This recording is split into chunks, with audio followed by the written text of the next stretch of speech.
how do you deal with challenges? And challenges will continue to come. That's the weird thing. And that's the wonderful thing. Because if life did not give you challenges, you would not evolve. And that not only applies to humans, it applies to every life form on the planet. Life is challenging for every plant and every tree and every animal on the planet. There's no doubt about that.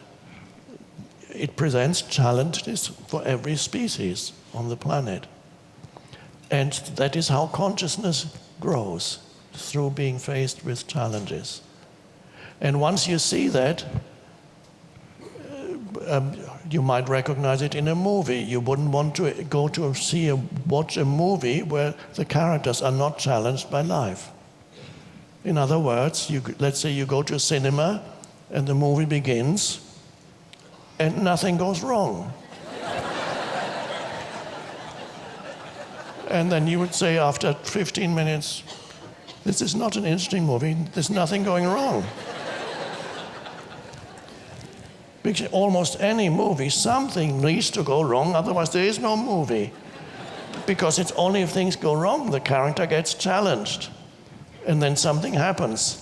Either the challenge is resolved on an external level, which is a not so good movie, which means the bad guy is finally eliminated or put away, or if the challenge is, if it's a good movie, the challenge with which the characters are faced brings about a change in the character. And in a very good movie, and there are not many of those, but some, the character becomes more conscious through the challenges. And then you might even want to see that movie again and again and again. It no longer depends, you already know what's going to happen, but that's secondary. You just enjoy the process of watching somebody awaken. And as you watch somebody awaken, you somehow participate in that awakening. And it could even be a funny movie in addition to that. So, one of my favorite movies, I'm sure most of you know it, Groundhog Day. And I've watched that many times. And that shows somebody deeply unconscious who, and suffering and suffering and suffering, is stuck in the same day again and again and again, and he can't get out. This is, of course, the state of the egoic state. And then until finally something changes in him. Finally he comes to acceptance and surrender and becomes helpful by accepting and surrendering what is. He becomes helpful to other people, and then in the end, the same day which is forced to repeat again and again, and he's stuck in a place that he hates, in a town that he hates, doing what he hates, seeing people that he hates.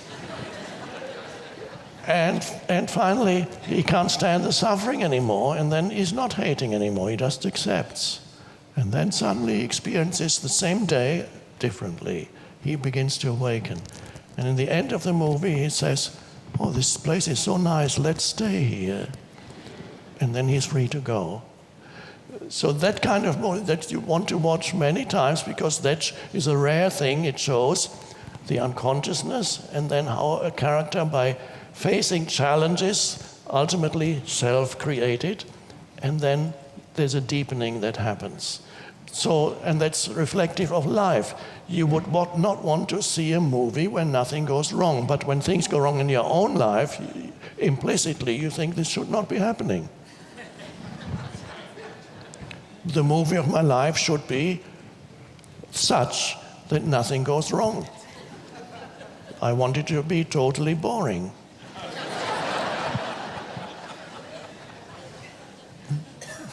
So people complain when what they love to watch in movies, when it happens to them, they complain. They think, this shouldn't be happening to me.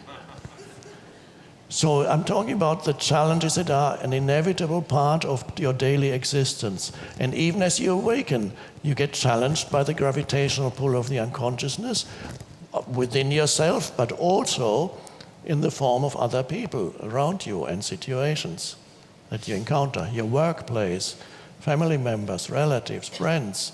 You are challenged by the unconsciousness of the world that you inhabit.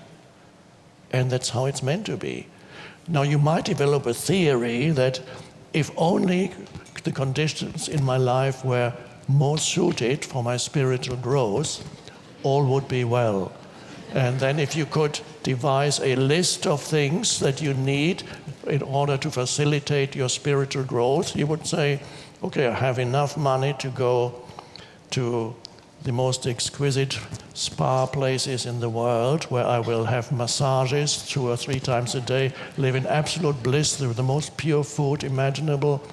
My needs are being met so that I can meditate if I want to, I can exercise my body, clean, pure air, not being disturbed by noises and things around me. Everything will be so beautiful. I can dedicate myself totally to being present.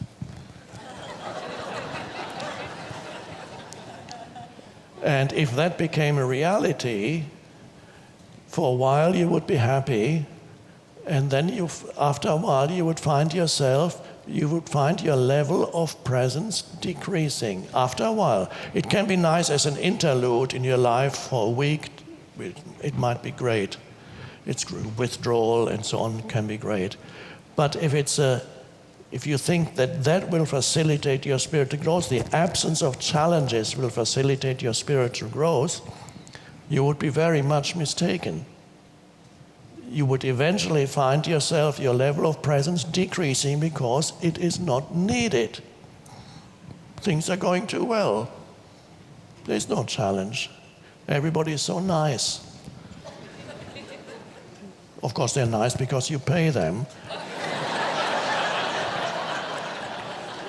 If you lived with them, they wouldn't be nice, but that's...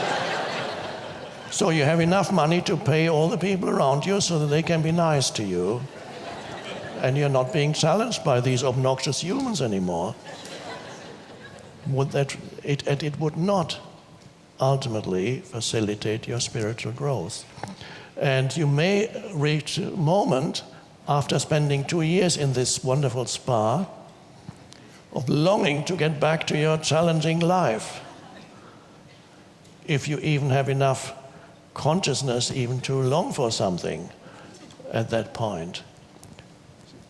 So what I'm really saying is, whatever arises in your life is your practice. It is the practice designed for you.